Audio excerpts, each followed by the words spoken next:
Bonjour et bienvenue dans ce nouvel épisode de Succès IA, votre rendez-vous pour découvrir les coulisses des projets innovants en intelligence artificielle, réalisés par les équipes du CRIM. Aujourd'hui, on vous propose une incursion dans l'univers du jeu vidéo avec un acteur montréalais qui repousse les limites de la création numérique, Breaking Walls. Avec l'appui d'Investissement Québec et en partenariat avec le CRIM, Breaking Walls développe une plateforme alimentée par l'IA qui permet de générer des jeux vidéo à partir de simples descriptions textuelles. Alors, est-ce que l'intelligence artificielle peut vraiment démocratiser la création de jeux vidéo? C'est ce que nous allons découvrir ensemble avec nos invités du jour. Intelligence artificielle.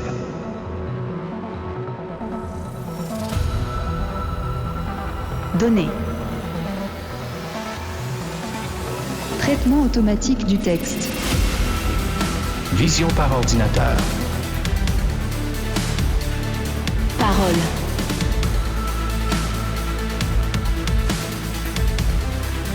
Données structurées. Série temporelle. IA multimodale. Géospatiale. IA générative. Développement logiciel.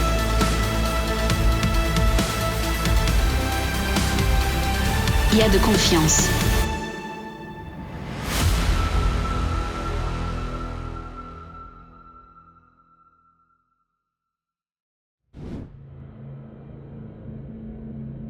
Succès IA, une production du CRIM. Sébastien Laurent, bonjour, bienvenue. Bonjour. Bonjour. Alors pour commencer, pouvez-vous nous parler de votre parcours personnel et professionnel, s'il vous plaît? Tout à fait. Je peux commencer. J'ai commencé en 99, donc dans l'autre siècle. Je travaillais comme texture, comme technicien dans une boîte d'architecture qui n'existe plus aujourd'hui, qui s'appelait DSL, Digital Simulation Lab. Puis je suis tombé en amour avec le métier, avec tout l'aspect animation 3D. C'est-à-dire, il n'y a pas beaucoup d'animation dans ce cas-là. C'est très technique, mais tout l'univers du 3D à ce moment-là. Puis après, j'ai fait mon chemin en animation pour des séries télé, après ça en film. Puis en 2005, j'ai commencé à Ubisoft. Donc, ça fait 20 ans aujourd'hui, mais j'ai 19 ans à peu près que j'ai fait à Ubisoft. C'est d'ailleurs là qu'on s'est rencontrés, Sébastien et moi, à Ubisoft. OK. Ouais. Parcours un peu différent, mais en fait, comme Laurent disait, j'avais étudié moi aussi. La même chose, on avait étudié en cinéma au début, complètement séparé de ce que je fais aujourd'hui, mais on a commencé en cinéma. Ma première job, ça a été chez Ubisoft, en sortant j'avais étudié au NAD, NAD, un truc d'animation 3D. Première job a été chez Ubisoft, j'ai travaillé comme 3 ans, là que j'ai rencontré Laurent, justement. Puis, c'est rapidement, dans le background, j'étais toujours un gars qui aimait toujours beaucoup développer. Mes parents travaillaient en informatique, toujours beaucoup programmé, etc. Fait que même si j'avais étudié en cinéma, même si j'avais étudié en VFX, finalement, principalement, ce que je faisais, c'était développer des tools, puis trouver des solutions, des trucs comme ça. Fait que, anyways, on a fait un projet ensemble chez Ubi. Par la suite, j'ai voulu me lancer en affaires, fait que je suis parti d'une boîte en VFX à ce moment-là. Mais un des premiers contrats intéressants que j'ai eu à cette époque-là, c'était un truc en simulation en santé. C'était pour la simulation pour les échocardiographies. Okay. Fait que tout d'un coup, je me suis mis à faire du développement. J'étais plus chez Ubi, mais c'est là que je me suis mis à faire du développement, plus de trucs en temps réel, rendu temps réel, etc.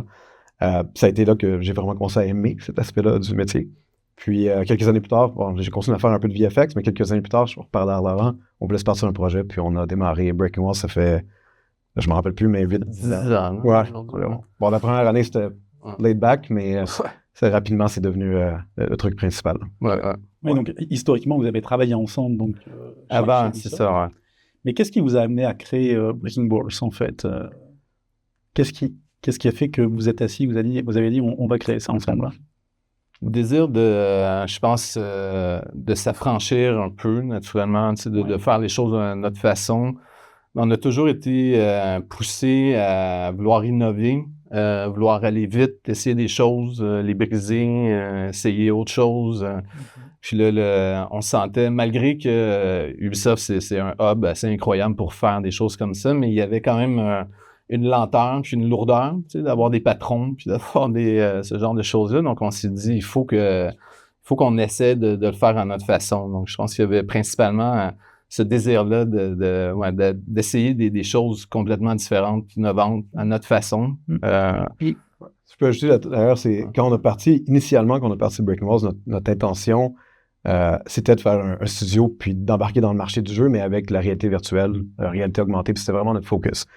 La raison, c'est que, justement, c'est pas un marché si saturé que ça, mais c'est un marché qui existait depuis un bon moment, qui avait déjà beaucoup de joueurs. Là, on veut rentrer dans ce domaine-là. On se dit, OK, qu'est-ce qu'on pourrait faire comme truc? Puis il y avait la réalité virtuelle, la réalité augmentée. C'est des choses innovantes. Il y avait moyen d'entrer ça puis d'innover, de pas seulement juste continuer à développer tu peux innover de façon créative en jeu vidéo. Il y a aussi de la technologie, mais il y a moins de place à l'innovation, on pourrait dire, que dans un domaine qui est tout nouveau, comme le VR. Donc là, c'était ça notre intention. Finalement, ça s'est avéré un marché qui n'avait pas énormément de potentiel commercial. Il y en a peut-être eu, mais rapidement, on est sorti de ça. Mais c'était, je pense, le spark initial. On s'est dit qu'on veut faire de l'innovation, on veut développer de la tech intéressante. Puis, c'est pour ça qu'on a... En fait, c'est un des trucs qui a fait qu'on a parti de Breaking Walls. Et je pense qu'à la période où laquelle vous étiez chez Ubisoft, vous avez dû être influencé par Assassin's Creed. Mm-hmm. Ouais, c'est... je pense que c'est le premier projet qu'on travaille ensemble. Non, c'est Prince of Persia, en fait. Ah oui, exact. Ouais, aussi. Mais c'est finalement le prédécesseur Assassin. Donc, c'est... Est-ce que ça a influencé votre vision du jeu vidéo? C'est sûr. Ouais, absolument. Je sais. Ouais.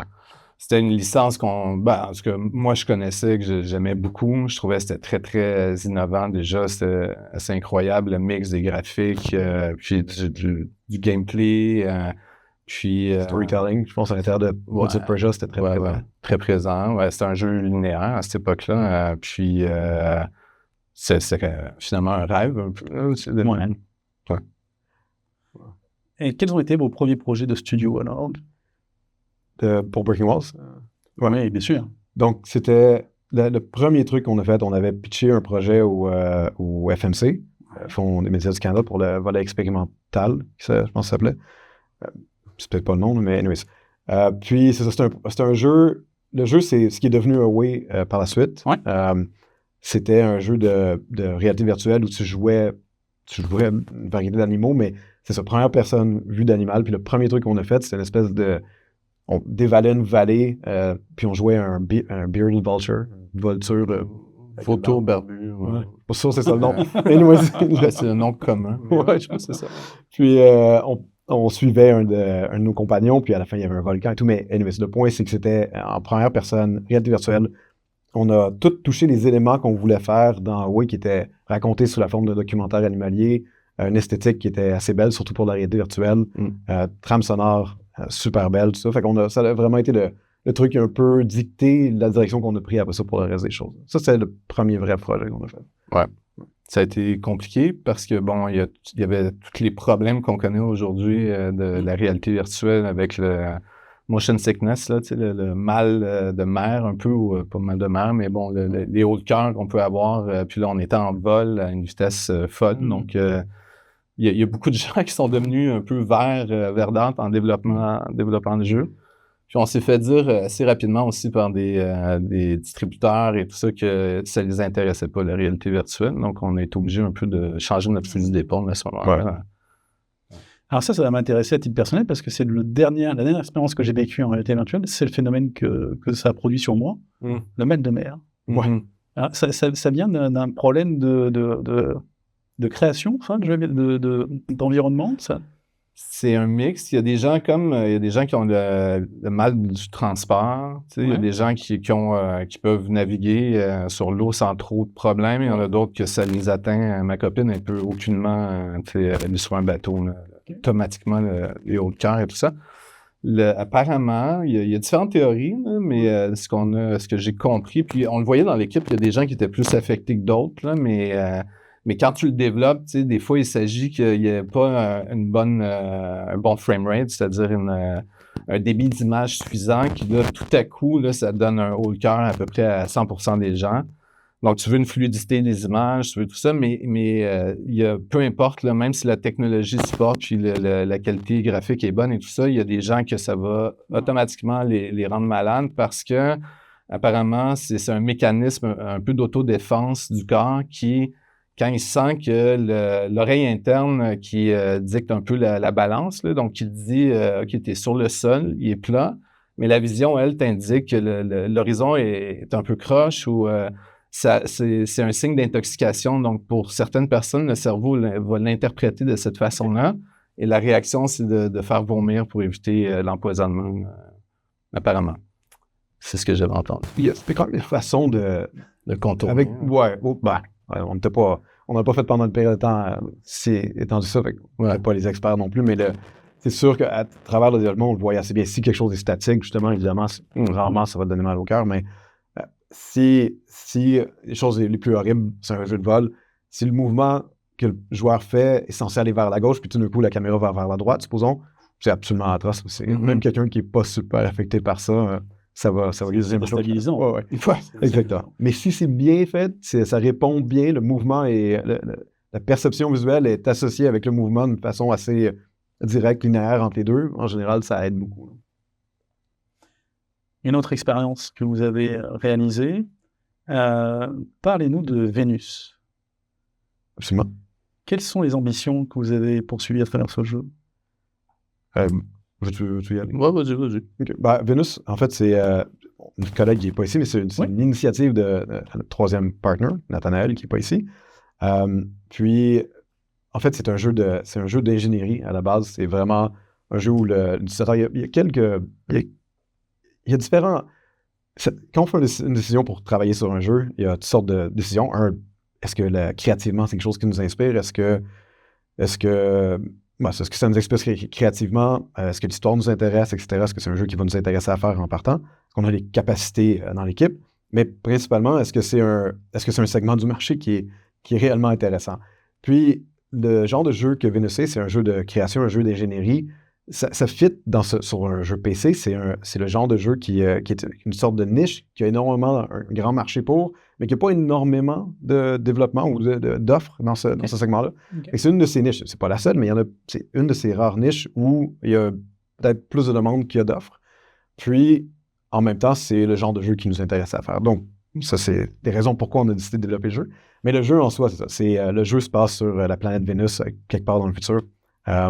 Il y a deux mondes. Finalement, les humains ont comme colonisé les nuages de Vénus où la température fait que c'est relativement clément comme température. L'air n'est pas respirable, mais la température est relativement clémente, la pression atmosphérique, etc., la longueur des journées, le soleil, etc. Donc, les humains ont colonisé les nuages de Vénus. À cause de la densité de l'air plus bas, une espèce de gros coussins qui font flotter cette espèce de ville flottante-là, un peu à la Star Wars Cloud City. Puis, sur le sol, c'est principalement des robots qui sont là et qui font des travaux sur la planète de Vénus. Parce que la température, la pression atmosphérique est super élevée. Donc, nous, on joue le joueur, le rôle d'un ingénieur qui doit accomplir une série de contrats et différentes choses comme ça. Puis, chaque challenge qu'on rencontre, finalement, on a comme une série d'outils, une série de matériaux, une série de choses qu'on a. Puis, on doit remplir ces challenges-là basés sur ces choses-là, en construisant des véhicules, en construisant des outils qui nous permettent d'accomplir les challenges. Donc, c'est un jeu un peu de puzzle et d'ingénierie principalement. Je pense que peut-être pour juste rajouter par rapport à ça aussi, Vénus, souvent quand on choisit les projets, on veut qu'il y ait un aspect absolument innovant. On veut réussir à pousser l'expérience le plus loin possible pour faire en sorte que c'est distinct, qu'on se distingue de la masse. Donc, une fois qu'on a validé que oui, le secteur, c'est intéressant, c'est un jeu qui nous parle, qu'est-ce qui fait qu'il est innovant, qu'il se distingue un peu du reste? C'est vraiment, je pense, la combinaison de l'ingénierie dans ce cas-là, puis du monde ouvert. Donc, ça fait en sorte que les joueurs peuvent vraiment faire des créations originales, motorisées, mais ça reste quand même accessible à la masse. Donc, ouais. Oui, puis vous êtes dans une industrie où il y a énormément de pratiques différentes. Là. nous, on est à l'extérieur du jeu vidéo, même si on travaille avec cette industrie-là. Et on se rend compte qu'il y a des grandes firmes de jeux vidéo qui font des jeux grand public. Et après, il y a des jeux un petit peu plus connus du monde des joueurs, en fait, que du grand public, finalement. Et est-ce que vous vous adressez plus à un monde grand public ou plus à des connaisseurs, à des joueurs qui cherchent des expériences singulières et qui savent qu'ils vont rencontrer cette action en jouant avec vos jeux? Bonne question. Ouais, je pense.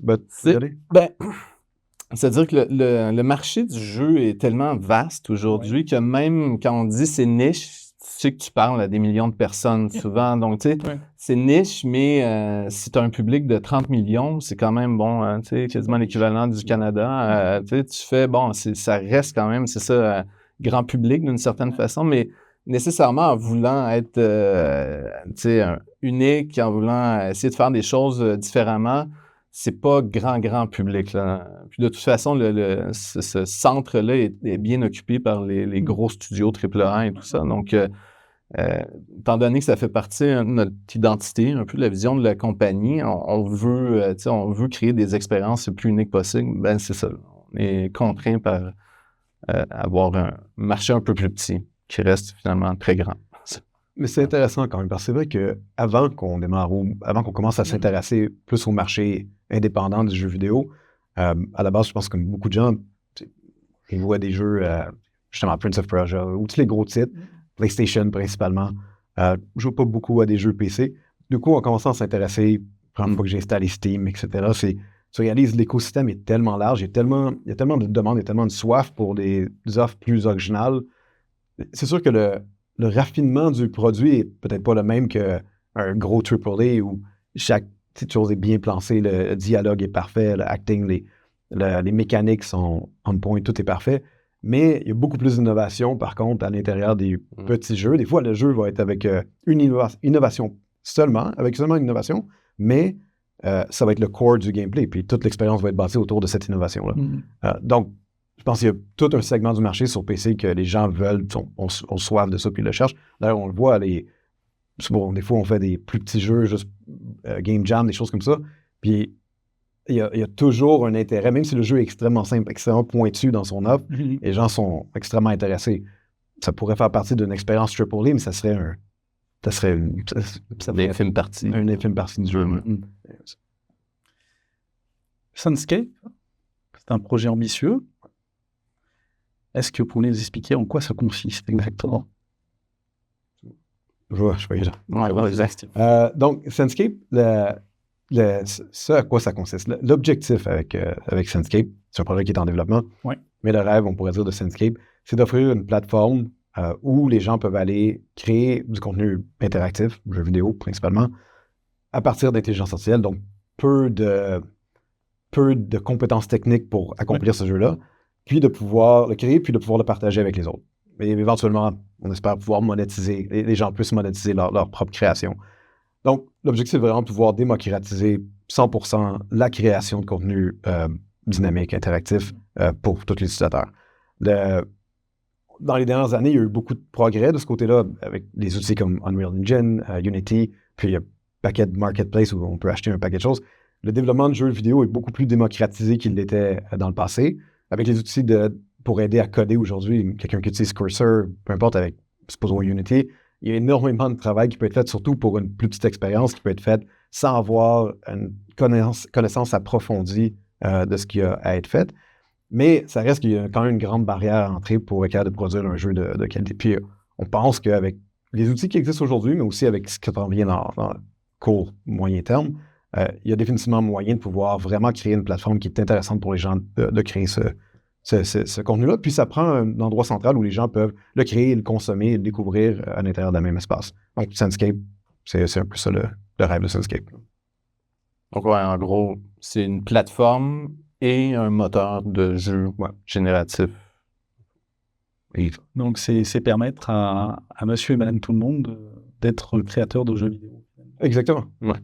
Je les ai en beaucoup trop de mots, mais... non, c'est un bel objectif, hein. C'est ambitieux. C'est ambitieux, mais... Et en quoi l'IA générative, justement, change-t-elle la donne pour les créneaux du jeu vidéo? Ça change tout. Mais on voit le début pour l'instant de ce que ça va faire, là. Je pense qu'on est vraiment... C'est les premiers pas, mais ça dépend. Il y a des compagnies, je pense, les plus gros studios, eux, j'ai l'impression que l'intérêt principal, c'est sauver des coûts. Oui. Puis on voit déjà que je pense que c'est déjà mis en application. Nous, on pense que ça peut naturellement accélérer, ça peut permettre d'itérer beaucoup plus vite, de faire différentes versions, de passer de l'idée au prototype à une vitesse folle, afin de valider ou de changer les idées, d'aller de l'idéation à l'exécution rapidement. Je pense que c'est ça l'intérêt principal.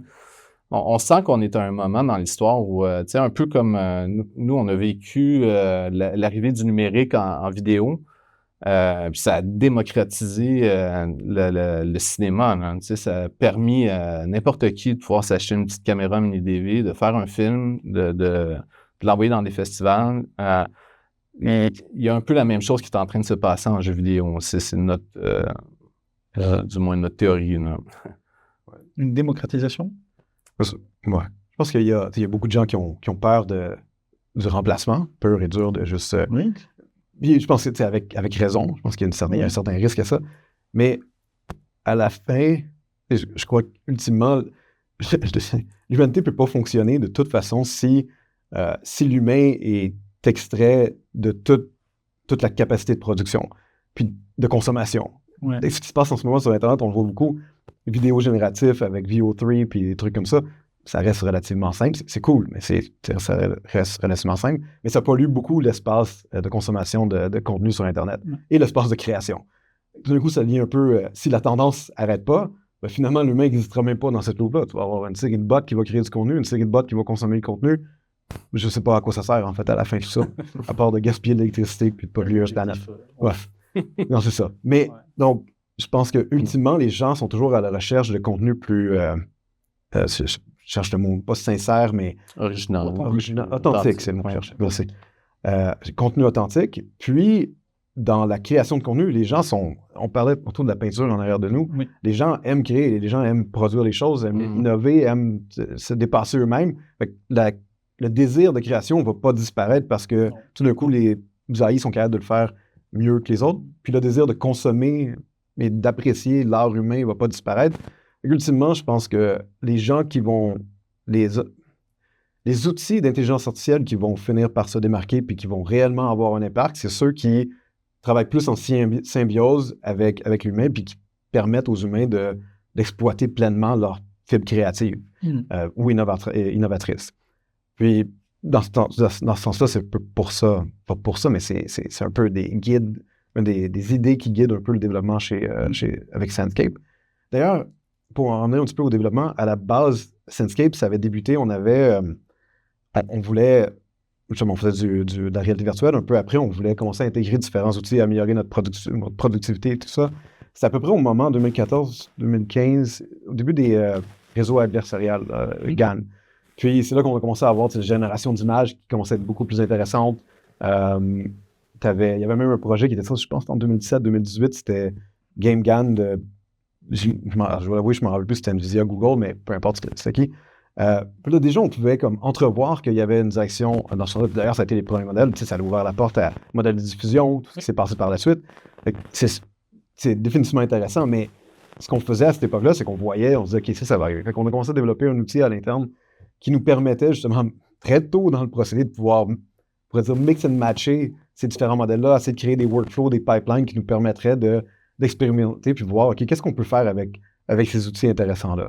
À cette époque-là, il n'y avait pas énormément de facilité pour nous de le faire sans retrainer nos propres modèles et tout ça, mais ça nous a quand même aidé parce que par le temps qu'on arrive, puis les modèles, il y avait plus de... Aussitôt que Stable Diffusion est sorti, ça a été un des modèles intéressants, puis les quelques modèles de langue qui sont sortis, LLM qui sont sortis, c'est quoi, 3 ans maintenant, ce genre de modèle-là, on était déjà assez bien positionnés pour commencer à travailler puis à commencer à créer des workflows en toutes ces choses-là. Puis, mais d'ailleurs, c'est là que ça devient intéressant, c'est que tout d'un coup, c'est des outils qui sont super fun.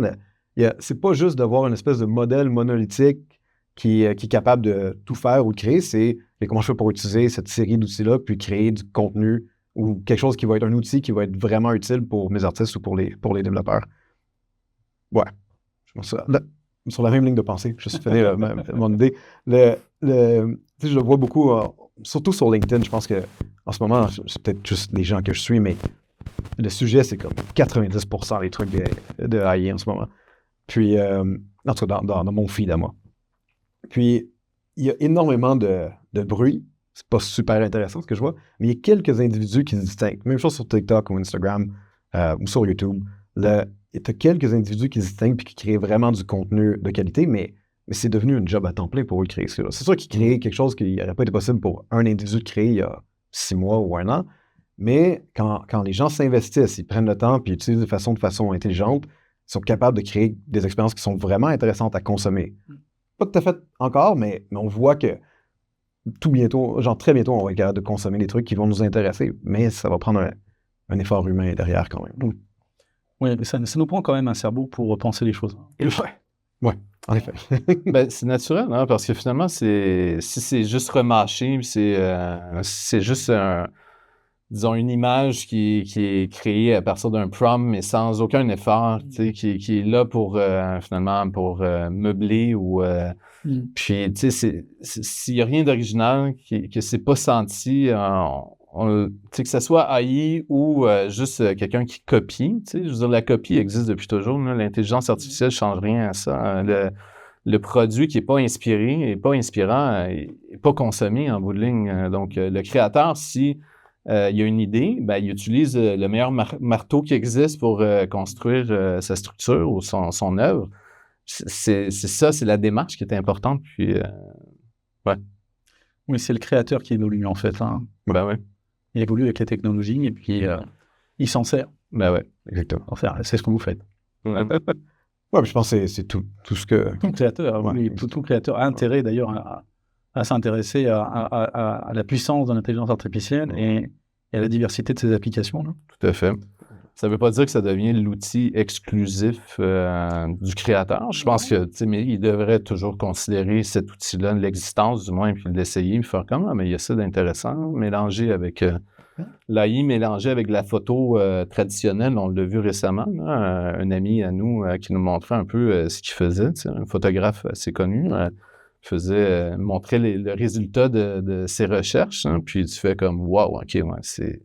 assez impressionnant. Mais encore une fois, ça vient du créateur. Hein. Oui, il faut tester. Oui, c'est le processus de création. Exact.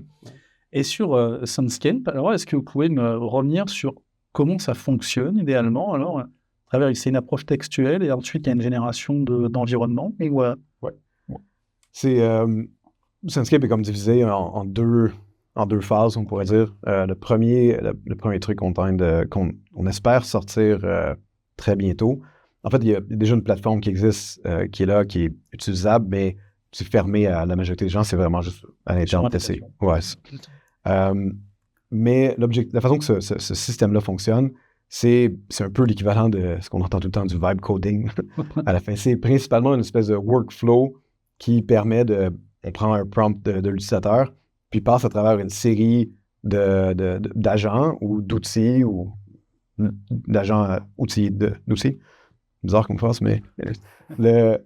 Puis, à travers ça, finalement, on finit par créer une expérience sans avoir trop d'interaction avec l'utilisateur. La seule interaction, c'est une interaction purement, autant que possible, purement créative, qui est de dire, OK, voici les assets que je pensais générer pour ton jeu. Je dis, oui, j'approuve celui-ci, j'approuve celui-là, non, ça, j'aime pas, peu importe. Ça, il y a une première itération qui arrive, le joueur peut jouer, peut modifier, prompter, puis modifier le jeu, mais l'intention, c'est c'est complètement abstraire tout ce qui est code et création d'assets pour que ce soit purement avec les outils d'intelligence artificielle. Puis après ça, l'expérience est ouverte dans le browser, les jeux sont faits, c'est des jeux browser-based.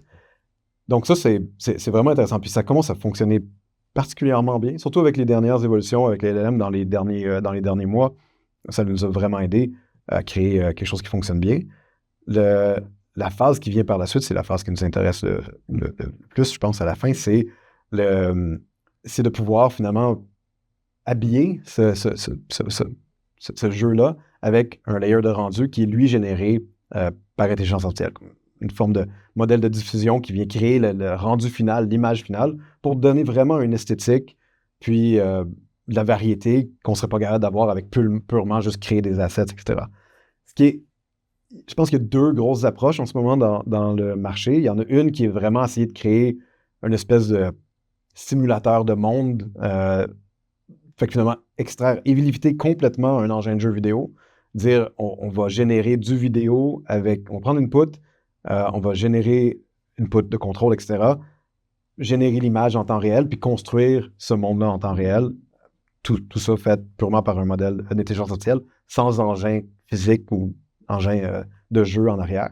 C'est définitivement quelque chose qui est super intéressant. Mais à court, moyen terme, c'est une approche que il reste beaucoup d'incertitudes à pouvoir relever avant de pouvoir créer ces choses-là. D'ailleurs, on le voit, même les modèles les plus intéressants, on utilise O3 Pro ou peu importe les derniers modèles qu'on utilise, Grok 4 qui vient de sortir, qui est relativement bon à avoir une compréhension spatiale, ça reste extrêmement dumb quand ça vient à ça. Puis, peut-être que l'évolution va continuer à être rapide, puis on va se rendre, mais il n'y a rien qui garantit qu'avec les modèles transformers, puis la façon mixture of expert, peu importe, il n'y a rien qui garantit qu'on va être capable de se rendre à être capable de réellement créer un espèce de modèle du monde qui est vraiment cohérent puis qui a une vraie compréhension. Fait que notre approche, c'est plutôt de dire, OK, avec toute l'expérience qu'on a en jeu vidéo, avec tous les outils qu'on a développés, toutes les choses qu'on a développées, comment on fait pour bâtir cette espèce de simulation du monde en arrière-plan, puis juste venir dresser, ça devient plus une couche esthétique que réellement un modèle fondationnel de l'espace du monde, de physique du monde.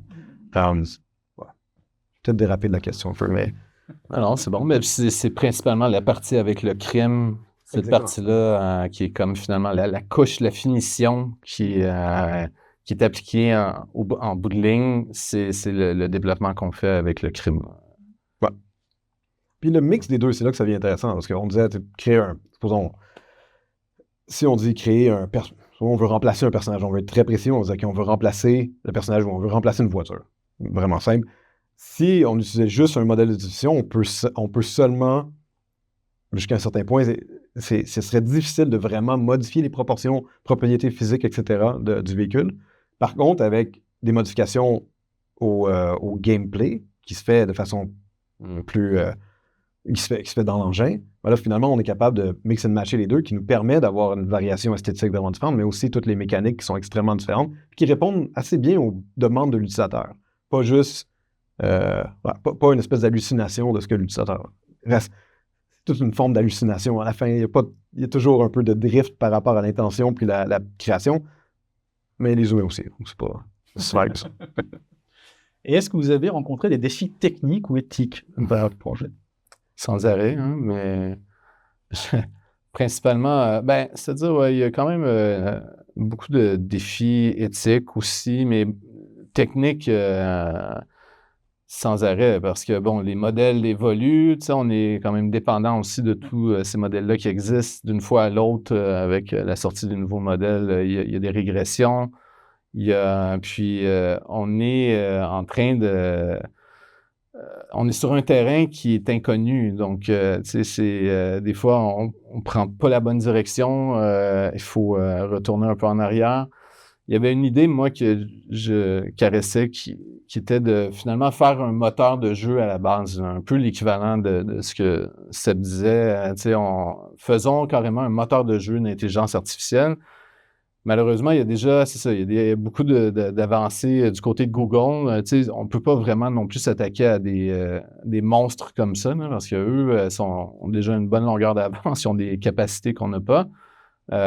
Donc, tu sais, ça a été on a débattu pendant un bout de temps, là, tu sais, et pour finalement arriver à la conclusion que non, qu'il faut plutôt prendre l'approche qu'on a finalement pris en ce moment. Mais par rapport à l'éthique, je dirais que c'est très humain. Comme on travaille avec, tu sais, c'est un travail d'équipe, au sein même de notre équipe, il y a des gens qui ne sont pas trop en amour avec certains aspects de l'intelligence artificielle. Il y en a d'autres, des fois, qui, plus, mais bon, je pense qu'il y a aussi beaucoup d'éducation, puis on travaille beaucoup avec des jeunes qui ont un peu peur de l'avenir, tu sais, de qu'est-ce que ça va donner, est-ce que vous allez nous remplacer, machin. Alors que non, tu sais, pas du tout.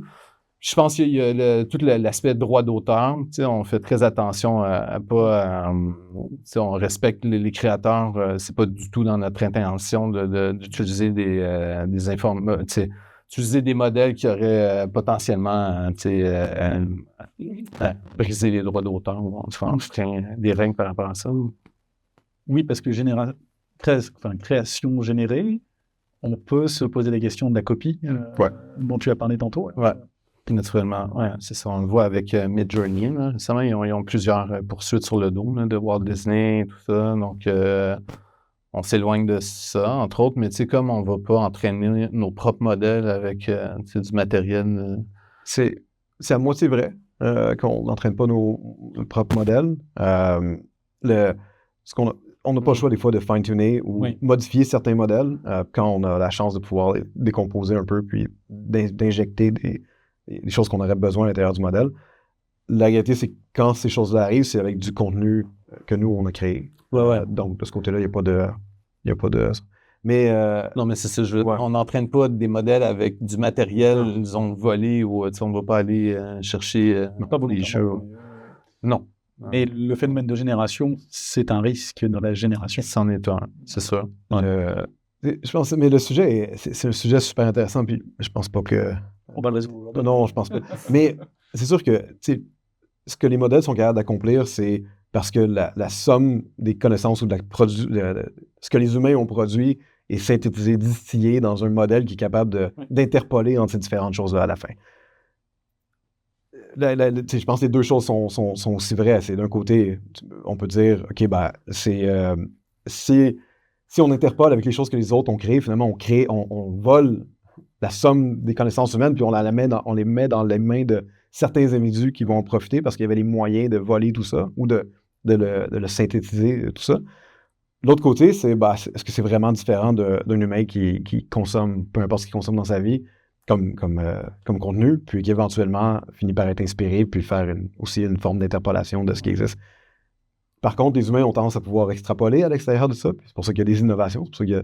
Puis jusqu'à preuve de contraire, il n'y a pas énormément de choses qui prouvent qu'aujourd'hui, on serait capable de vraiment innover avec les modèles qu'on a aujourd'hui. Ça ne résout pas du tout le problème éthique, mais je veux juste mentionner les deux aspects. Donc, je pense pour ça revient plus au fait que si on est pour utiliser la somme de toute la création humaine, il faut l'honorer aussi d'une certaine façon, puis il faut s'assurer que ce qu'on produit est accessible autant que possible à tous, pas seulement dans les mains de certaines personnes. C'est pour ça que les projets impôts de ça sont sincèrement intéressants. Dans un cas comme le nôtre, c'est une fine ligne entre, OK, qu'est-ce qu'on veut avoir un modèle d'affaires qui va fonctionner, puis on va pouvoir profiter de ce qu'on veut créer, puis l'effort qu'on y met. En même temps, on peut pas juste capitaliser purement sur le travail des autres. Donc, c'est pour ça que l'aspect de monétisation à l'intérieur de la plateforme nous semblait pas seulement quelque chose d'intéressant pour attirer les gens vers la plateforme, mais quelque chose que éthiquement est comme critique au fonctionnement de la plateforme pour respecter la création humaine à la fin. Ouais, finalement, la monétisation, c'est l'arbitre. Ouais, exactement. C'est vrai. Processus. Ouais, tout à fait. Un peu la Roblox... Quoique Roblox ont des pratiques un peu douteuses quand même aussi, apparemment, là, mais bon, il y a une forme de monétisation qui est remise aux créateurs. Les gens qui créent du contenu là-dessus sont récompensés. Donc, on voudrait le faire de façon juste, équitable pour tout le monde. Hein. Et donc, si on se met à extrapoler ensemble, là, est-ce qu'on pourrait imaginer que ça redéfinisse la façon d'apprendre le métier à l'école, aux études? Pas nécessairement, je crois pas. Je pense qu'il faut quand même faut comprendre l'histoire. L'histoire est cruciale. L'histoire de l'art, si tu veux être un artiste, il faut avoir des notions dans ce sens-là. Tu peux pas juste arriver à l'exécution comme humain. Si tu veux être accompli, sinon, c'est ça, tu vas faire du plagiat puis ça va intéresser personne. Si tu veux faire du contenu intéressant, il faut que la démarche est cruciale, l'inspiration, et donc, il faut que le message aussi intéresse les gens. Il faut que tu aies quelque chose à dire. Il ne faut pas s'imaginer que cet outil-là va te permettre de sauter toutes les étapes qui vont te permettre de devenir un humain accompli qui a des choses à dire non plus. Là. Ouais. Mais ça redéfinit d'une façon un peu comme le développement de logiciels aujourd'hui. Apprendre à programmer dans les années 2010, peu importe, il y a une certaine façon de faire. Puis aujourd'hui, je vois pas quelqu'un qui apprendrait à programmer, apprendre peut-être, mais les personnes qui développent, surtout une application from scratch, sans utiliser les modèles d'intelligence artificielle, il y a tellement d'avantages à l'utiliser, ça accélère tellement le développement. En même temps, tout ce que ça fait, c'est que ça accélère le développement. Puis, je pense que ça permet, on parlait de créativité, puis mettre un outil comme Cursor ou Claude Code. Finalement, il y a beaucoup de vibe coding, il y a beaucoup de juste exprimer ce qu'on veut, mais sans avoir une compréhension du genre de système qu'on veut, puis une compréhension de comment programmer. Oui, on peut arriver à un résultat, mais pas à long terme, pas faire un système complexe. Mais par contre, ça rend le développement extrêmement agréable. Il y a tellement de petites choses en programmation, surtout, dépendant de tout le monde est différent dans leur job, mais il y en a que souvent, si tu as besoin de passer d'un framework à un autre, d'un langage à un autre, d'une plateforme à un autre, tu es toujours en train de devoir apprendre. Puis souvent, c'est pour des trucs qui sont très narrow, puis finalement, tu passes des heures, des jours, des semaines à essayer d'apprendre un truc pour un truc que finalement, c'est assez pointu, puis c'est pas assez important. Avec l'intelligence artificielle, on peut skipper tout. Je dis pas de pas apprendre, mais c'est pas toujours important de connaître tout pour accomplir une chose. Puis avec l'intelligence artificielle, finalement, ça vient le meilleur aide, le meilleur assistant qu'on a. Ouais. Puis tant que ça reste dans cet esprit-là, ça va révolutionner d'une certaine façon, mais ça va surtout aider. Ça va. De la même façon qu'avoir un outil comme Unreal Engine, tu faisais un jeu indépendant en 2002 ou whatever, tu devais bâtir tout from scratch. Aujourd'hui, tu downloads Unreal Engine gratuitement pour le downloader. Tu peux downloader 2-3 templates, fine-tuner, tweaker, peu importe. Tu as déjà une expérience que tu es capable de peut-être pas de monétiser à ce point-là, mais de quand même apprendre puis de travailler à partir de ça. Je pense que ta capacité d'apprentissage, ta capacité d'élection est tellement plus grande, ça rend la barrière d'entrée beaucoup plus petite, puis c'est surtout ça. Ouais. Ça va peut-être accélérer le processus de créativité chez les jeunes créateurs, mais c'est important d'avoir la tête pleine. Exact. C'est ça pourquoi créer aussi. Toujours faut-il avoir des choses à dire. Hein? Oui, c'est important. Oui, c'est ça. Donc, je pense que l'apprentissage est encore crucial. Il faut connaître d'où on vient, connaître les origines de tout ça. Hein. Oui, on n'est pas prêt de remplacer l'école. Hein, je pense. Ah non, c'est bon. Et donc, sur la collaboration avec le CRIM et le soutien, donc vous avez soutenu par Investissement Québec, de mémoire. Est-ce que vous pouvez nous dire comment ça c'est venu peut-être concrétiser un projet? Comment ça s'est passé, Sébastien? Tu t'en souviens ou Oui, en fait, le projet, c'est un projet qu'on voulait faire à la base. Ouais. Donc, c'est déjà une vision, c'est affiné depuis, mais on avait déjà une vision assez claire de ce qu'on voulait. Ça, c'est toujours, pour une petite entreprise, c'est toujours le même challenge, c'est comment on fait pour financer ces projets-là. Ouais. On peut le financer nous-mêmes, ça va se développer sur 5 ans, puis il y a plein de gens qui vont l'avoir fait avant nous d'ici ce temps-là. C'est ça. Ou on va essayer de trouver une force de financement. Puis il y avait le programme Innovation, c'est ça le nom, je pense, volet 1 de Investissement Québec. Donc, c'est ça, la contribution est 50-50 entre les deux, donc ça devient intéressant. Puis ça prend un partenaire. Puis on a des ressources à l'interne pour certaines choses, mais il nous manque certaines expertises. Puis il fallait trouver un partenaire. On avait déjà fait un projet dans le passé avec le CRIM pour un truc pour la détection d'émotions. C'était assez cool, mais c'est qu'on avait déjà une bonne relation avec le CRIM. On avait envie de travailler. Puis là, on a appliqué pour le programme avec le CRIM, puis on l'a eu. C'est sûr que le projet, je pense qu'il aurait existé potentiellement aussi, mais ça nous aurait vraiment nui si on n'avait pas... Parce que le projet aurait été trop long, on aurait... Pas la même échelle non plus. Pas la même échelle non plus, en effet. Ouais. Ça aurait été tout un challenge. Peut-être pas possible, en fait. C'est venu accélérer un petit peu Absolument, la concrétisation? Oui, parce qu'on maintenant, on peut travailler en parallèle. On a le CRIM de côté qui travaille sur un segment critique, pendant que nous, on peut travailler sur ce qui est plus proche de la commercialisation. Avec la recherche plus proche de la recherche fondamentale, on pourrait dire, est faite par le CRIM, puis la mise en marché, le développement du produit commercial est fait de notre côté. C'est plus la partie risque, finalement, dans le développement. Là, quand on développe une innovation, il faut avoir le temps, l'énergie, les ressources, et puis des fois, il vaut mieux la confier. Tout à fait. Il y a d'autres. Puis d'ailleurs, le programme est quand même intéressant parce qu'il y a un autre programme au fédéral avec le CNRC de Paris, qui est quand même très intéressant aussi. Dans ce cas-ci, justement, on avait besoin de partenaires. Ça fait beaucoup plus de sens, le programme comme le programme d'Investissement Québec, qu'un programme où là, c'est des fonds, c'est bien aussi, c'est vraiment oui. On a déjà fait des projets avec les paris dans le passé, mais quand on a besoin d'un partner, c'était vraiment... Ouais, correct. Et avec le crime, alors, est-ce que vous pouvez nous parler un petit peu de la relation que vous avez avec le crime au day-to-day, là, dans le développement du projet? Oui, absolument. Je parle plus souvent avec eux, mais c'est comme ça.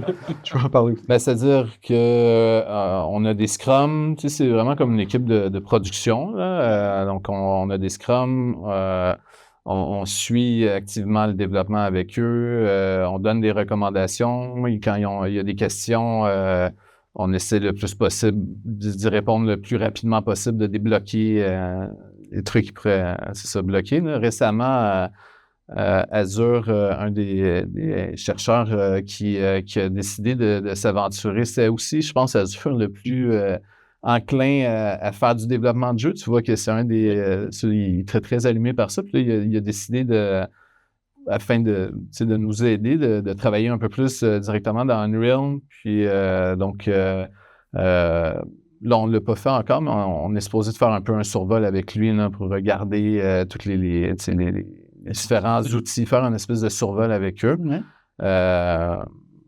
Donc, ouais, c'est ça. C'est vraiment, on est organisé un peu comme une équipe de développement classique, je dirais. Puis, ça permet justement, comme Sébastien disait, d'accélérer vraiment beaucoup. Là. On vient de doubler notre équipe. Il y avait une chose intéressante, c'est juste la veille technologique qu'on a faite au début. C'est simple. Je veux dire, on est à l'affût des derniers trucs, tout le temps en train de s'informer, etc. Mais juste le travail qu'ils ont fait à la base de recherche, j'étais surpris à quel point on avait des choses qui nous avaient échappé, en fait. J'ai l'impression qu'on fait nos devoirs, on travaille extrêmement fort sur ça, mais ouais, on voit qu'il y avait comme... Il y avait un niveau, il y avait une qualité du travail du crime que c'est dans certains segments qui étaient définitivement pas des choses qu'on avait la capacité ou c'est pas des forces à l'intérieur de l'entreprise. Donc, c'était très complémentaire.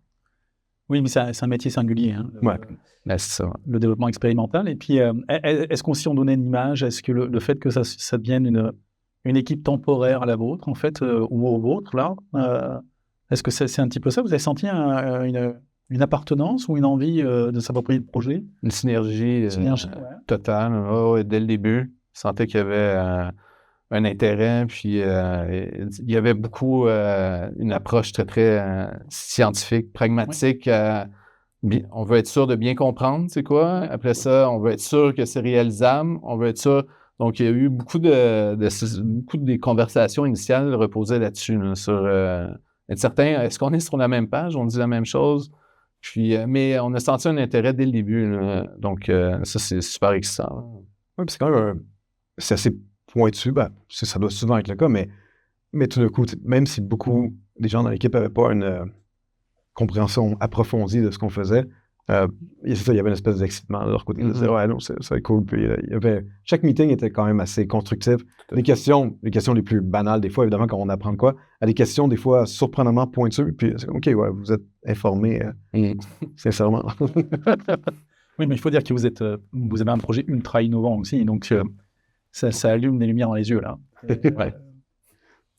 Donc, super. Et plus globalement, parce qu'on parle là, effectivement de façon très locale et très industrielle, votre vision, puis Soundscape, en quoi ça consiste, etc. Mais quel impact vous aimeriez avoir sur l'industrie du jeu vidéo au Québec et peut-être même à l'international? Est-ce que vous avez ces ambitions-là? Je dirais que oui. C'est sûr, c'est le rêve. Puis, à chaque fois qu'on parle de ce projet-là, il y a moyen de l'expliquer simplement. Là, en quelques mots, c'est un moteur de jeu génératif. Les gens ils font comme « Ah oui, OK, qu'est-ce que ça fait exactement? » On sent que ça devrait exister. On sent que ça va exister. Ça s'en vient. Donc, naturellement, nous, on veut... ça fait 2 ans, là. Je veux dire, même, ça fait plus longtemps que ça, qu'on parle de faire quelque chose de cet ordre-là. Même, d'une certaine façon, le projet de détection d'émotions à travers, avec l'aide de l'intelligence artificielle, c'était pour venir moduler les jeux pour qu'ils soient plus immersifs, plus émergents. Le projet Soundscape s'inscrit un peu dans cette continuité-là de... Il y a quelque chose qui va exister dans ce sens-là très bientôt, on le sent. Donc, nous, on on veut faire partie de ça. On aimerait le faire à la façon Senscape. Ça. Puis on est, bon, l'air de rien, en tout cas, je parle pour moi, mais on est patriotique, on est avec tout le contexte social, économique aujourd'hui mondial et tout ça. Si ça peut venir du Québec, du Canada, ben, on serait extrêmement fiers de ça. Puis tout est là pour ça. Je veux dire, on a les fameux les parrains de l'intelligence artificielle qui sont juste à côté à McGill. On a le crime, on a on est le Hollywood des jeux vidéo ici. Je vois pas pourquoi on n'aurait pas cette capacité-là de changer cette industrie-là ici à Montréal. Oui. Invitation lancée, alors. ça, un petit défi. Oui, c'est le défi du dimanche.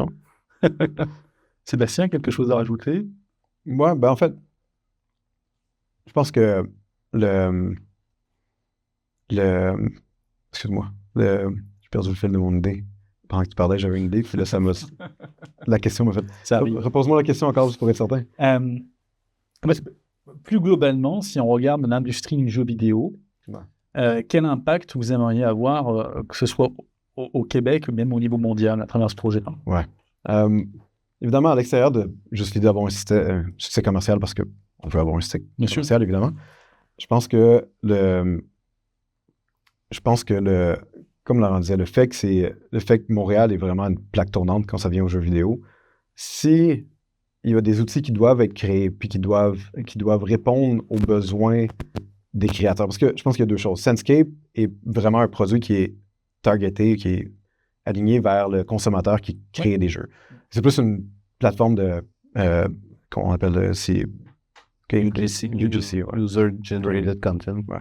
Donc, je pense que ça va toujours rester une offre un peu unique, je pense. J'ai de la difficulté à imaginer un monde dans lequel un truc comme Senscape va 100% remplacer comme la création de jeux vidéo. Il va rester il va toujours avoir des studios de jeux vidéo, mais les découvertes, les innovations, les outils qu'on peut développer à l'intérieur de Senscape peuvent venir servir à venir augmenter ce qui peut être développé en jeu vidéo directement. Puis il n'y a pas de meilleure place au monde, je pense, qu'à Montréal de pouvoir faire ça, de pouvoir collaborer avec d'autres studios, etc. Fait que je pense pas que ça va être Senscape directement venir aider à la création ou révolutionner le jeu vidéo de cet angle-là, mais plutôt les autres choses qu'on développe à côté qui vont pouvoir venir aider à faire ça. L'autre côté, je pense que on parlait tantôt de génération d'images ou de vidéos, je pense que c'est intéressant, ou même génération de son, de musique. Ouais. C'est vraiment intéressant de pouvoir explorer les choses rapidement avec les bons outils pour pouvoir voir qu'est-ce qui est intéressant, qu'est-ce qui fonctionne pas. Si on peut utiliser une plateforme comme Senscape pour expérimenter avec petites expériences, petites innovations ou peu importe, concept unique, de voir la réaction puis d'itérer de ce côté-là avant d'embarquer en production, parce qu'on peut, ça vient de deux choses, ça vient expérimenter sur le feature et expérimenter sur la réception de la communauté. Puis des fois, c'est bien d'avoir des innovations, mais on peut être surpris des fois, on pense qu'on a une super bonne idée, on met ça sur le marché, on poste un peu partout, puis tout le monde s'en fout. Ou on peut arriver avec des innovations qui semblent complètement anodines, mais tout d'un coup, tout le monde adore. Avoir une plateforme qui te permet de faire cette itération puis validation d'un seul coup, après ça, tu peux retourner puis développer un jeu à grande envergure avec l'expérimentation que tu as faite. Ça, c'est super intéressant parce qu'en fait, il y a une approche par prototypage où tu peux aller tester ton marché et puis voir comment ça répond. Et ça, pour la peine, ça peut intéresser aussi les grands studios, je suppose. Ça, c'est une bonne question. On verra. Ouais, c'est ça. Vous nous le direz. Je pense, ouais. Et je pense que oui, parce que en termes de production, c'est ce qui doit coûter le plus cher. Là. Complètement. Ouais. C'est gérer le risque à travers ça. Souvent, le développement de jeu, tu parles, tu fais un beau pitch, présentation PowerPoint, tout le monde est excité, puis là, let's go, on le fait. On se reparle dans 6 mois, tu sais, et tu là, OK, on va faire sa pitane avec 50 personnes, puis là, après 6 mois, commence à faire des playtests, puis là, tu testes ton marché un peu, ton public cible, puis là, tout le monde fait comme OK, on va changer ça, on se reparle dans 6 mois. On repart, puis là, 6 mois plus tard, j'ai vu souvent ça arriver, puis après plusieurs centaines de milliers, voire des millions de dollars plus tard, finalement, faire que, coudonc, c'était super la présentation PowerPoint, mais mais les gens, ça les intéresse pas.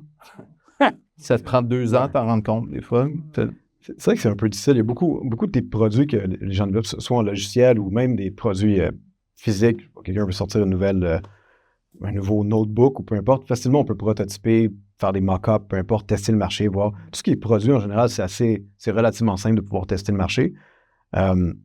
Où la demande est tellement claire que dans les trucs plus industriels, des fois, il y a des choses qui sont... Mais la demande est claire, fait qu'il faut remplir un besoin précis.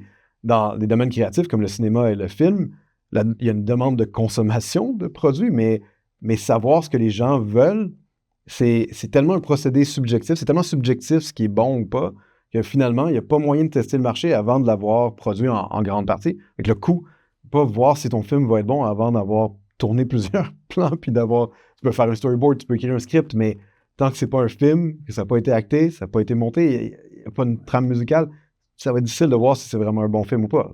Puis d'ailleurs, Hollywood, c'est des pros, mais ils se plantent tout le temps. Même chose avec les AAA, il y a beaucoup de jeux AAA, ça, centaines de millions. Pourtant, il y a un processus itératif et tout, mais c'est pas comme être capable de se retourner avec un investissement minime, valider le marché, puis faire d'autres choses. Il y a peut-être d'autres industries, mais c'est les deux que moi je connais, que je vois qui se distinguent un peu des autres types de production. Ouais. Ouais, mais ça va être ma question. Est-ce qu'il y a d'autres applicatifs en termes d'industrie? Est-ce que vous y avez songé? Est-ce que la culture, la santé... Pour Senscape spécifiquement? Où il y a besoin comme ça de générer l'idée rapidement et puis... On n'a pas... Senscape directement, on n'a pas eu d'idée dans cette direction-là. C'est plutôt que, je mentionnais un peu plus tôt, on a un outil qu'on a développé à l'interne qui est vraiment, c'est un outil super agréable qui nous permet d'attacher différents workflows ou process ensemble puis d'itérer rapidement. Cet outil-là, c'est un truc qu'on a développé depuis plusieurs années. C'est ça qui fait qu'on est capable d'innover ou de tester vraiment rapidement de côté. Puis d'ailleurs, c'est quelque chose qu'on aurait l'intention probablement de mettre sur le marché. Parce que là, on voit qu'il y a vraiment une application réelle. Il y a d'autres projets qui ont touché ça un peu. On le voit avec des trucs comme 8N8. Il y en a quelques-uns, j'oublie les noms un peu, mais c'est surtout des systèmes agentiques. Utiliser des LLM pour essayer de driver un workflow avec des tools et tout. Mais souvent, ça laisse beaucoup à l'agent la décision de faire certaines choses. Dans notre cas, c'est un peu plus... En fait, c'est totalement possible de faire ça, mais ça donne énormément de liberté à l'utilisateur de pouvoir créer un workflow comme il sait que ça va fonctionner. Ça fait plus penser à du blueprint de l'IA, on pourrait dire. Ça serait une belle façon de le décrire. Ça, je pense que il y a définitivement des applications possibles dans n'importe quelle industrie, finalement. Oui, finalement. Ouais. Création de films, en tout cas, certainement. Ouais. Puis probablement en éducation aussi. Là. Je pense qu'il y a différentes applications, comme l'éducation depuis un certain temps s'intéresse beaucoup à la ludification, tu sais, la jouabilité pour apprendre. Je pense que c'est une très bonne idée. Tu sais, j'ai l'impression que l'intelligence artificielle va pouvoir grandement contribuer à cet aspect-là de l'éducation. Ouais. Ça va être progressif. Ouais. Justement, le truc qu'on mentionnait, j'avais travaillé sur un petit projet à côté, un truc en santé, vraiment très simple. Mais des trucs aussi simples que juste, on veut, j'ai oublié les termes, mais c'est pas on fait un call center, puis là, tu as besoin de récupérer un appel, dispatcher à différents endroits, etc. La réalité, c'est qu'avec ce genre d'outils-là, tu peux facilement avoir une forme d'intelligence dans le dispatch, mais pas avoir à développer un système de PBS ou comment ça s'appelle, j'ai oublié le nom. Là. Mais c'est juste un exemple simple, mais il y a des applications un peu partout. Aussitôt que tu es capable de prendre un workflow puis d'y intégrer une forme d'intelligence à l'intérieur dans la décision, au lieu de faire juste un arbre de décision hard-codé qui est comme, OK, si ça, fais ça. Tu finis toujours par tomber dans des branches désagréables. Mais les modèles d'intelligence artificielle aujourd'hui sont tellement intelligents, finalement, qu'ils peuvent guider, ils peuvent servir d'orchestreurs, ils peuvent orchestrer les différentes étapes. Ouais. Oui, ils sont beaucoup plus efficaces aujourd'hui. Oui, absolument. Et on parle beaucoup de la crise du type là. Est-ce que vous pouvez nous parler de ce que c'est, ça? Parce que c'est quelque chose qui est assez bien connu de votre industrie, par les gens de votre industrie, mais ceux qui sont en dehors, ils regardent ça, qu'est-ce que c'est? Ouais. Qu'est-ce qui se passe? Pourquoi? Ben, ouais.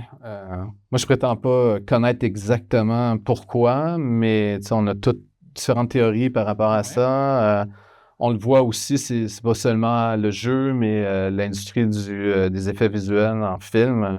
Montréal a été durement touché par ça, mais pas juste Montréal, c'est mondial. Là.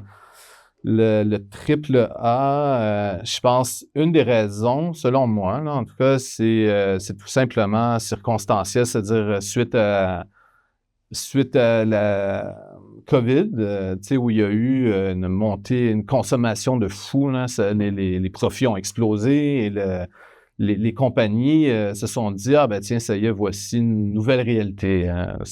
Maintenant, c'est comme ça, on vend 2 fois plus, et là, ben naturellement, ils se sont dit on va grossir les effectifs, on va engager, puis avec des politiques de travail distanciel et tout ça. Puis là, tout à coup, la crise de COVID s'est terminée et puis là, les gens sont ressortis, sont allés jouer dehors, puis ont fait d'autres choses que de consommer des films, des séries, des jeux.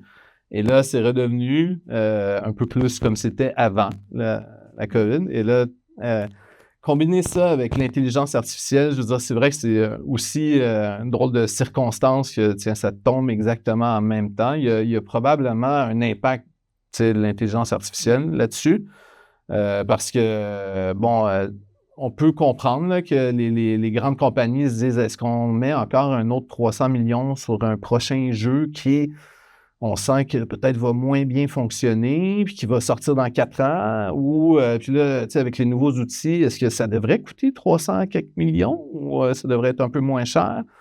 Tout le monde fait comme, OK, on va se calmer un peu parce que là, on a beaucoup trop engagé, on a dépensé beaucoup trop, et là, il y a un redressement, là, il y a une correction.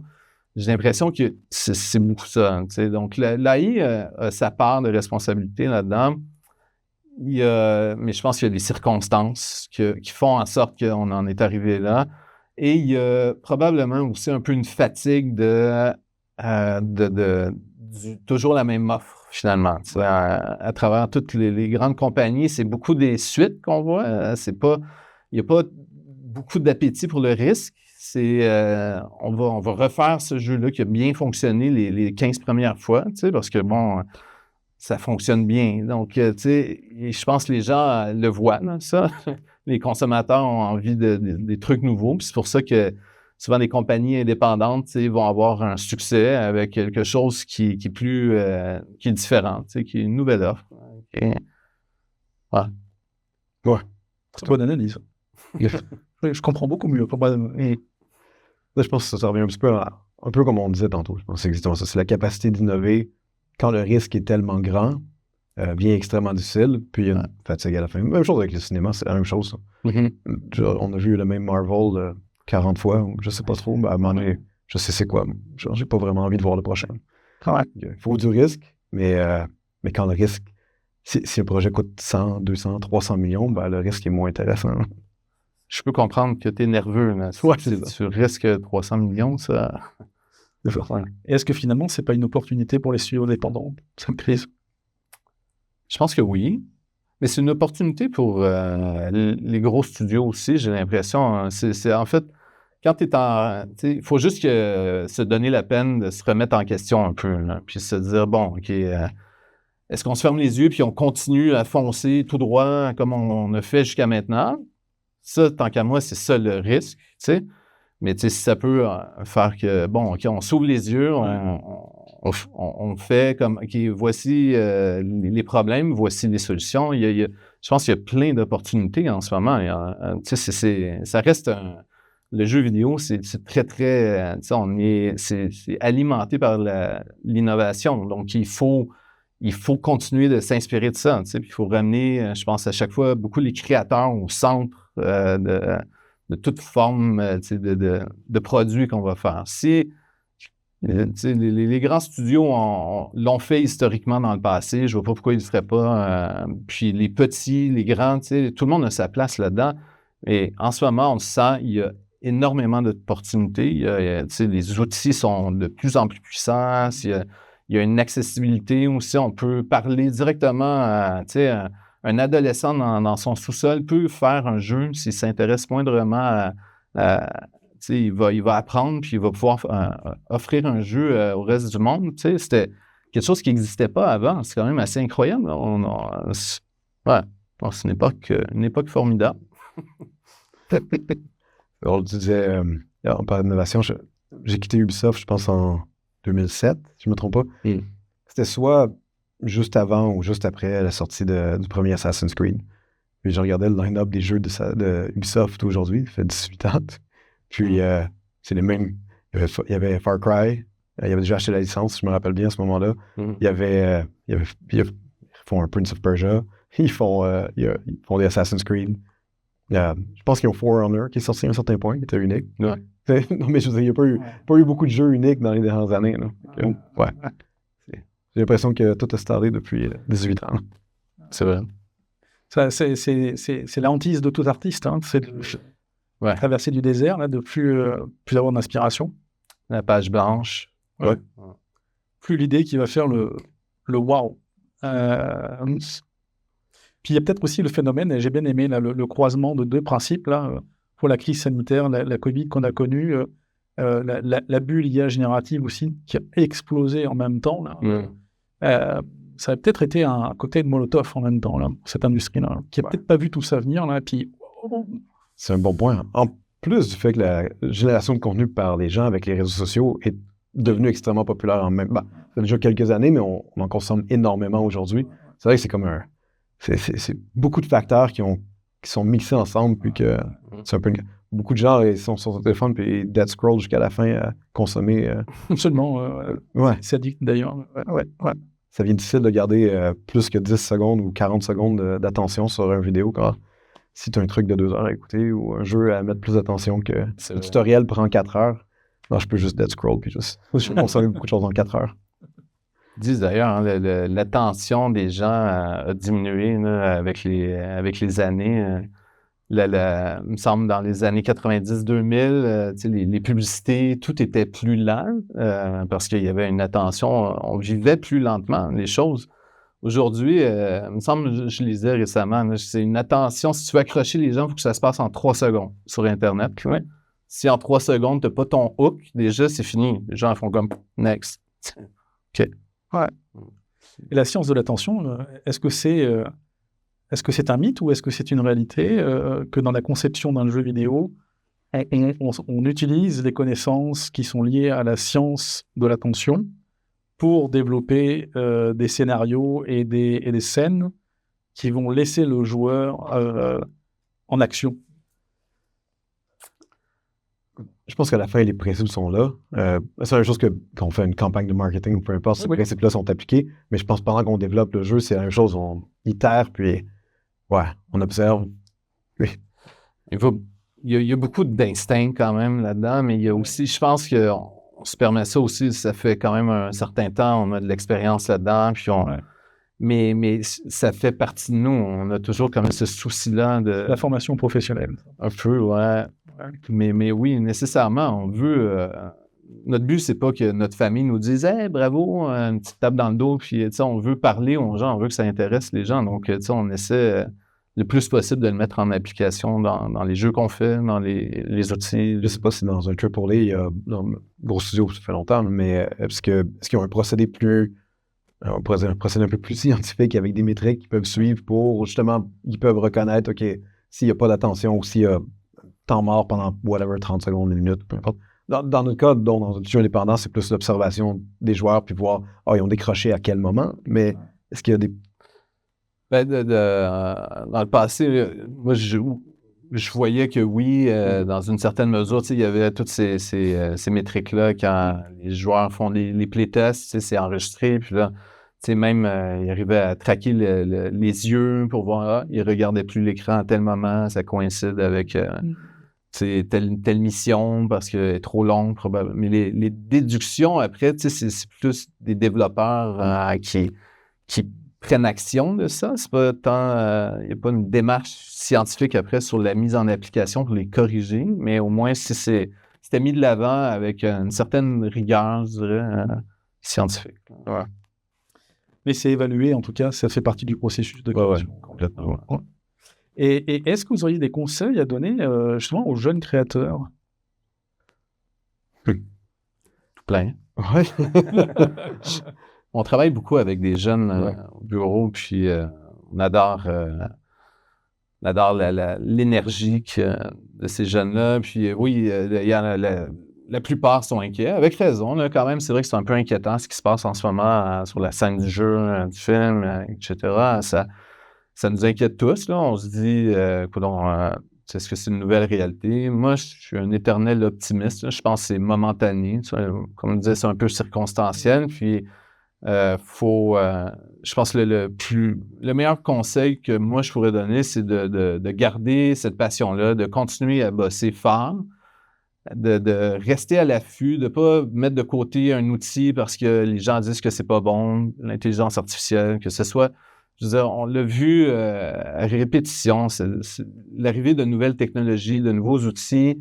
Il y a des gens qui se dressent, ils font comme « Ah non, moi, c'est pas... il y a des puristes qui font « Non, c'est pas bon, ça, je veux rien savoir. » Si tu as 22 ans, tu as intérêt à regarder puis à t'intéresser. Peut-être que, en l'essayant, tu vas faire « Ah, c'est pas pour moi. » Soit, tu peux passer à autre chose, mais comprends. Avant de critiquer, essaie de comprendre un peu qu'est-ce que ça implique, puis essaie de voir les possibilités. Moi, je trouve ça assez fantastique, toutes les possibilités. Il faut être conscient des risques, mais donc, par rapport à la situation en ce moment, je pense qu'il faut juste rester concentré sur... si c'est vraiment une passion, il faut continuer à bosser fort, persévérer, puis ça va déboucher. C'est pas une nouvelle réalité. Je pense que c'est momentané. D'ailleurs, c'est pas... Justement, tu disais, il faut se garder à l'affût, il faut tester différents trucs. Je veux dire, si tu as étudié en comptabilité dans les années 80, puis dans les années 90, tu t'entêtais à pas commencer à utiliser Excel ou whatever les outils que les comptables utilisent, à un moment donné, tu vois, ton travail va être inefficace, ça va être long, ça fait aucun sens. C'est sûr que tout est accéléré aujourd'hui, d'une semaine à l'autre, d'un mois à l'autre, les choses évoluent, mais c'est vraiment important, surtout pour quelqu'un qui étudie ou peu importe, d'être vraiment à l'affût des choses qui se passent. Je veux dire, il n'y a pas de... Mais d'ailleurs, je pense qu'ils sont tous là, mais tu es en train de brainstormer ou tu es en train d'apprendre. Tu es en train de développer un logiciel quelconque, un outil que tu veux te faire, puis tu veux savoir quel pattern, quelle architecture tu voudrais développer, comment tu voudrais développer ton logiciel. Pas besoin de laisser le AI tout faire, mais de brainstormer, supposons, d'ouvrir une fenêtre de ChatGPT, puis de faire du back and forth sur quelle est la meilleure approche, peu importe, puis essayer d'avoir cette discussion-là avec finalement un tuteur. Ça peut t'amener, en plus de tes connaissances, ça peut nous amener à explorer un peu plus loin. Puis après ça, quand ça vient au développement, il n'y a pas de raison de s'entêter à toujours tout faire à la main. Je pense que c'est important, surtout pour les programmeurs, d'apprendre. Il y a des choses de base qu'il faut absolument comprendre, mais il ne faut pas non plus juste toujours réinventer la roue. Il n'y a pas de progression si on réinvente toujours la même chose. On le voit un petit peu, surtout avec les gens, je dirais, ceux qui ont gradué relativement récemment. On se dit 30 ans. C'est quelqu'un qui a 30 ans et qui travaille dans peu importe le domaine. Là, c'est vrai qu'ils ont mis énormément d'efforts. Ils commencent à avoir une carrière. Puis là, ils sentent que, OK, mais ce à quoi je commence à être bon, les AI commencent à être meilleurs que moi. Puis je pense que pour eux particulièrement, c'est extrêmement important de comprendre qu'il y a eu une évolution, puis il faut absolument qu'ils s'adaptent. Il faut aujourd'hui qu'ils apprennent à utiliser les outils, pas juste continuer à améliorer leur art qu'ils essaient d'apprendre depuis quelques années. Puis cette réflexion-là, puis cette réalisation-là, elle est importante. Puis le plus tôt qu'elle arrive, le plus de chances que leur carrière va pouvoir exploser. De juste s'entêter, ça va tout simplement leur nuire. Le développeur ou création, que ce soit un modeleur, peu importe le rôle en fait, peu importe la job aujourd'hui. C'est vrai dans tous les domaines, que ce soit le AI ou peu importe. Oui, mais je crois que par contre, le paradigme a changé et puis c'est un petit peu... Aujourd'hui, on dit que la première des compétences à développer, c'est apprendre à apprendre. Ouais. Avant, on faisait une formation professionnelle ou universitaire et puis on avait souvent une carrière qui était dessinée. Aujourd'hui, on connaît plusieurs vies professionnelles et la technologie est venue accélérer ce processus-là, ce phénomène-là. Et si on n'est pas résilient et si on n'aime pas apprendre, compliqué. C'est vrai. C'est particulièrement vrai pour les gens un peu dans notre groupe d'âge. Là, disons, à 50, j'ai près de 45, 50, tu si t'es comme plus trop intéressé à apprendre, ben là, ça va mal aller, hein, parce que, bon, normalement, il reste encore... moi, j'ai pas envie d'arrêter de sitôt, hein, j'ai envie de continuer, mais tu sais, je me suis toujours intéressé aux nouvelles technologies, à tout ce qui est nouveau. Je veux apprendre jusqu'à la fin, là, donc... mais j'en connais quand même, c'est assez commun, là, des gens qui font comme moi, c'est comme ça que je l'ai fait il y a 10 ans. Moi, j'ai pas envie d'apprendre là, comment que ça se fait maintenant. Ouais, peut-être pas dans le bon domaine. Hein. On peut aller creuser des mines de charbon. Là. Ça, je sais que ça n'a pas tellement évolué. OK, probablement. À quoi on peut s'attendre dans les prochains mois? Est-ce que vous avez des annonces, des projets particuliers qui s'en viennent? Ouais, ben, Sandscape, je pense, le truc le plus rapide va être la sortie on va essayer d'ouvrir plus publiquement la première version de Sandscape. Alpha public. Ouais, public. Ouais. Surtout qu'on fine-tune quelques petits glitches ici et là, ça devrait être bon. Puis, après ça, on a sorti normalement cette année, on devrait sortir Venus en Early Access. Puis, l'an prochain, on va voir comment les travaux avancent en collaboration avec le crime et tout. Mais si on est capable d'atteindre nos objectifs, normalement, on devrait avoir une deuxième version de Sandscape l'an prochain. On a trop de promesses sur celui-ci parce qu'il y a beaucoup de risques encore à répondre, mais ouais. Vous allez tester le marché un petit peu pour voir comment ça répond et puis faire évoluer la première version. Exactement. Ouais. Okay. So, espérons, si on dort un peu moins, peut-être d'ici la fin de l'été.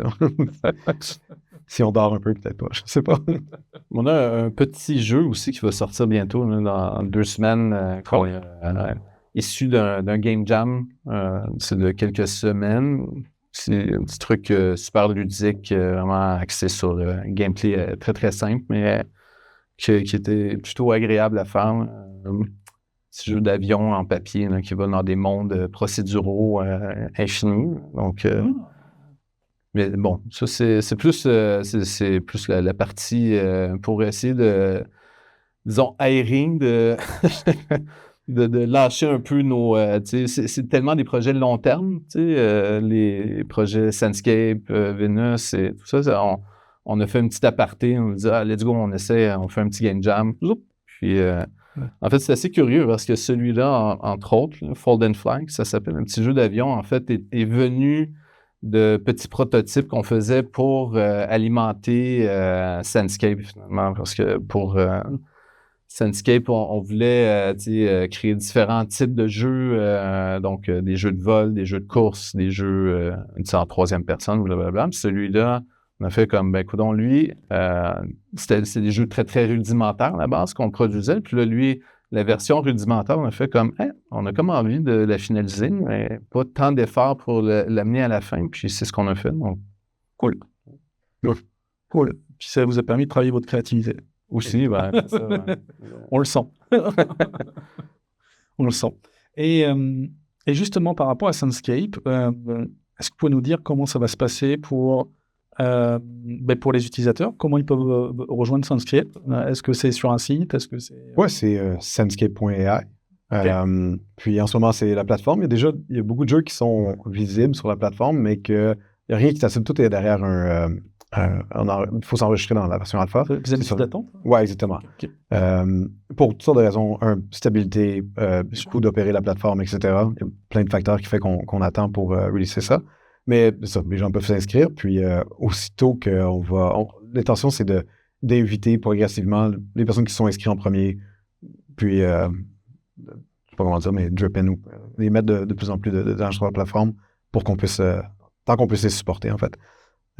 Puis la majorité des fonctionnalités sont là en ce moment. Donc, fonctionnalités de base, pouvoir follow, like, commenter, etc. Puis la création du jeu, évidemment, qui est la principale chose. C'est assez intéressant pour la création de jeu, c'est sur la forme d'un chat aussi, mais ça permet de collaborer avec d'autres. Fait que plusieurs personnes peuvent joindre le même chat, échanger, taguer le AI pour dire « Ouais, vas-y avec ça ». Fait que l'aspect collaboratif, ça va être un aspect assez intéressant. Puis, ouais, c'est ça. Vous avez construit une communauté pour Sandscape? C'est ça l'intention. C'est génial. Ouais, ça devrait être assez cool.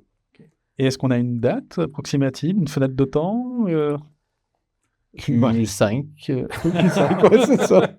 Non, mais je pense que c'est fin de 2025. Ouais, c'est l'objectif. Je me rappelle, c'est drôle, j'avais la roadmap là, récemment. Et, Ouais.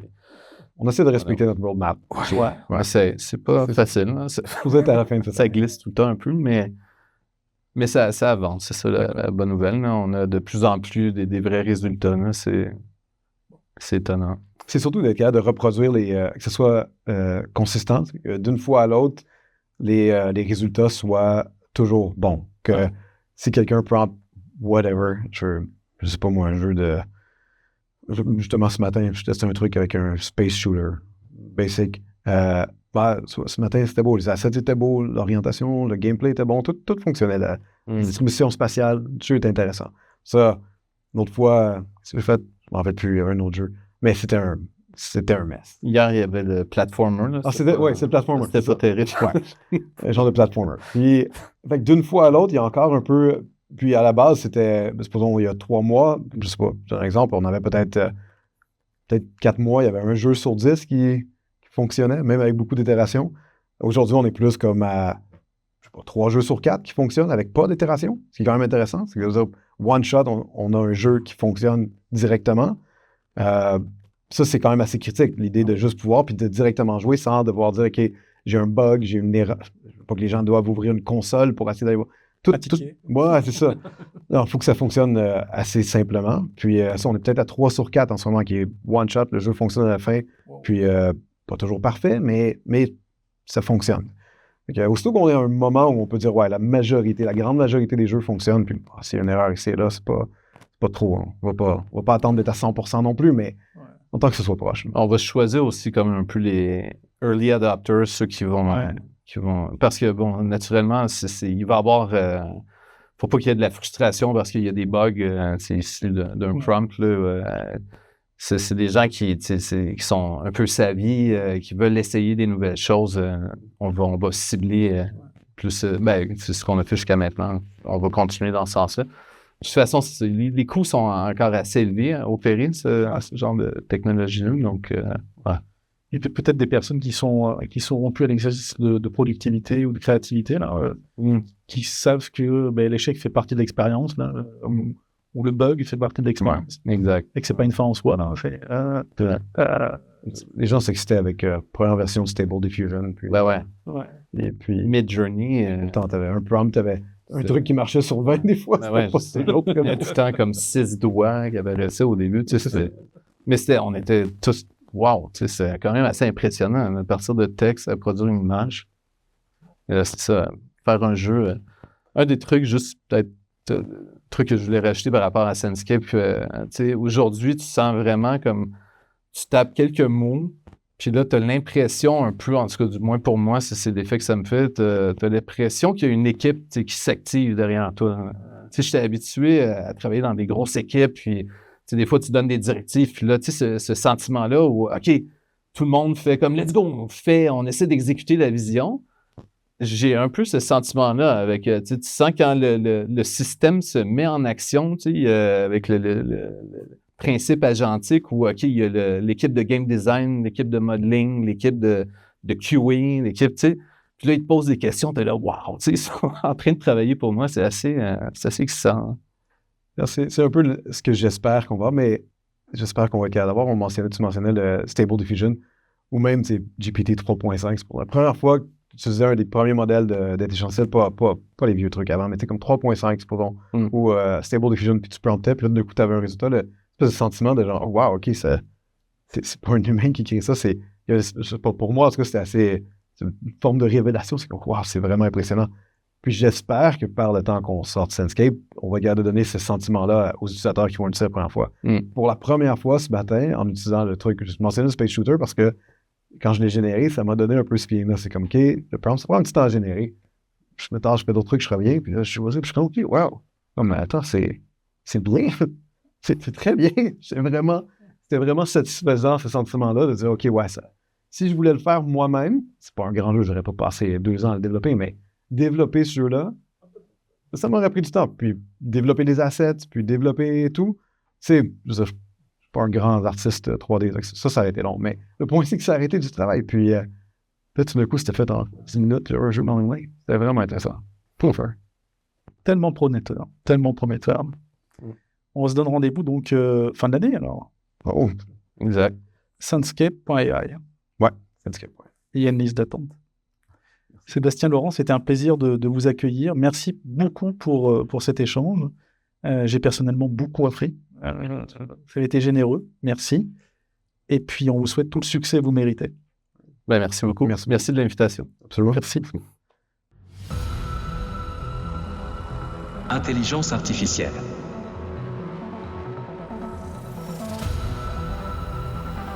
Données.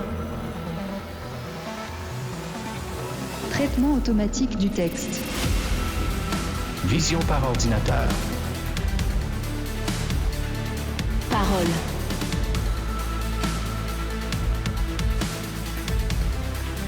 Données structurées. Série temporelle. IA multimodale. Géospatiale. IA générative. Développement logiciel.